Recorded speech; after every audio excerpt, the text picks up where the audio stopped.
प्यार वो एहसास है जो हर किसी को नहीं होता। प्यार वो महसूस है जिसके अंदर खो जाने का दिल करता है। यही एक एहसास मैं आपको बताना चाहता हूँ। शाम का समय था, मैं अपने दोस्त का इंतजार कर रहा था स्टेशन के बाहर। हम लोग का बाहर कहीं घूमने जाने का प्लान था और मैं जल्दी पहुँच गया था। कुछ समझ नहीं आ रहा था कि मैं क्या करूँ। मैं स्टेशन के पास जाके बैठ गया। तभी कुछ ऐसा हुआ कि मेरी जिंदगी एक अलग मोड़ लेने वाली थी। स्टेशन की तरफ मैं देख रहा था कि मेरा दोस्त आया कि नहीं, तभी अचानक से मेरी नजर एक लड़की पर पड़ी। वो जो वक्त था, मैं पूरी तरह कुछ देर के लिए थम सा गया था। मैं सब भूल गया था कि मैं कहाँ हूँ, क्यों हूँ। बस मेरी आंखें उस लड़की की तरफ से हट ही नहीं रही थी और इस तरह से मैं उसे देखता ही जा रहा था। उसकी मासूम चेहरा, उसकी छोटी छोटी आंखें, उसके मासूम सा चेहरे पे वो मासूम सी उसकी हंसी, जैसे मानो कोई परी हो वो। उसे देख पहली नजर में मानो दिल को कुछ होने लगा था। क्या वो प्यार था? मुझे नहीं पता, बस दिल बोल रहा था कि मेरा दोस्त कुछ देर बाद आए या ये वक्त रुक जाए। मुझे उसका नाम जानना था, उसके बारे में बहुत कुछ पता करने को दिल कर रहा था, लेकिन कैसे करूं ये समझ ही नहीं आ रहा था। जब कुछ समझ नहीं आया तब मैंने बस भगवान से प्रार्थना किया कि मुझे ये लड़की मेरी जिंदगी में चाहिए। वो जा रही थी, मेरी आंखों से दूर मुझे रोकना था उससे बातें करना था, उससे दोस्ती करनी थी और उसे अपने दिल की बात बतानी थी। लेकिन कैसे? यही सवाल बस बार बार मेरे मन में आ रहा था और मुझे बेचैन किए जा रहा था। मैंने फिर सोच लिया कि मेरी आंखों से दूर होने से पहले मुझे इसका नाम पता चल जाए तो मैं इसे अपना बनूंगा और शायद भगवान ने ही उसे भेजा होगा मेरे लिए, ये मैं समझूंगा। तभी भगवान ने चमत्कार कर दिया। पीछे से आवाज आया, प्रिया मैं यहाँ हूँ। फिर वो पीछे देखी तो मैंने देखा वहाँ से एक लड़की आवाज दी और वो उसका पास चली गई। तभी मैं समझा उस लड़की का नाम प्रिया था।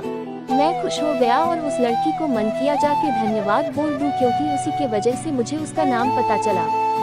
बस तभी मैंने ठान ली अब उसे अपना बनाना है, उसे अपनी जिंदगी में लाना है। फिर तभी मैं उसके पीछे जाने लगा कि अचानक ही पीछे से एक हाथ आया। पीछे देखा तो दोस्त आ गया था। अब मैं क्या करूं समझ नहीं आ रहा था। मैं क्या बोलूं उससे, कैसे मना करूं उससे, कैसे जाऊं मैं उसके पीछे। मैं इसी सोच में लगा रहा तब तक वो मेरी आंखों से दूर जा चुकी थी। दिल मानो रोने लगा था और तभी मानो ऐसा लगा कि जैसे सब कुछ एक सपना सा था बस, और आंखें खुल गया तो सपना टूट गया। मैं वहाँ से चला तो गया अपने दोस्त के साथ, लेकिन पूरी रास्ते बस उसी के बारे में सोचता रहा। मानो मेरा दिल अब उसके ख्याल से निकलने को तैयार ही नहीं था। दूसरे दिन मैं कॉलेज लिए तैयार हो गया और मैं कॉलेज पहुंचा। तब देख वही बैग, वही छोटी छोटी आंखें और चेहरे पे वही प्यारी से मुस्कान। मानो ऐसा लग रहा था कि वही पहला दिन हो जब मैंने उसे पहली बार देखा था। वो धीरे धीरे आ रही थी, मैं तो बस उसे देखता ही जा रहा था। फिर वो पास आती है, फिर वो मेरे सामने बैठ जाती है। तभी बस मैंने उससे कहा कि मुझे कुछ कहना है उससे। फिर तभी उसने भी कह दिया कि मुझे भी कुछ कहना है तुम्हें। मैं खुश हो गया, मुझे लगा कि आज वो भी अपने दिल की बात बोल देगी। फिर मैंने उससे कहा दिया कि तुम पहले बोल दो। उसने तो पहले मना किया पहले बोलने से, लेकिन मैंने ही जिद कर दिया कि पहले तुम बोले और वो बोलने जा रही थी। मानो मेरी सांस रुक गए थे उसकी बातें सुनने के लिए। सब कुछ थम सा गया, बस ऐसा लगा मैं और वो और कुछ नहीं है आसपास। फिर उसने अपने बैग से एक कार्ड निकाला और दिया मुझे। वो जो पल था वही पहला पल जब मुझे लगा कि मेरा सपना था और सपना टूट गया। उस कार्ड में उसकी शादी का आमंत्रण था। बस फिर क्या, सब कुछ वही रुक गया। शायद मैंने बहुत देर कर दी उससे अपनी दिल की बात बताने में, शायद बहुत देर। फिर उसने मुझसे पूछा कि तुम क्या कहना चाहते थे।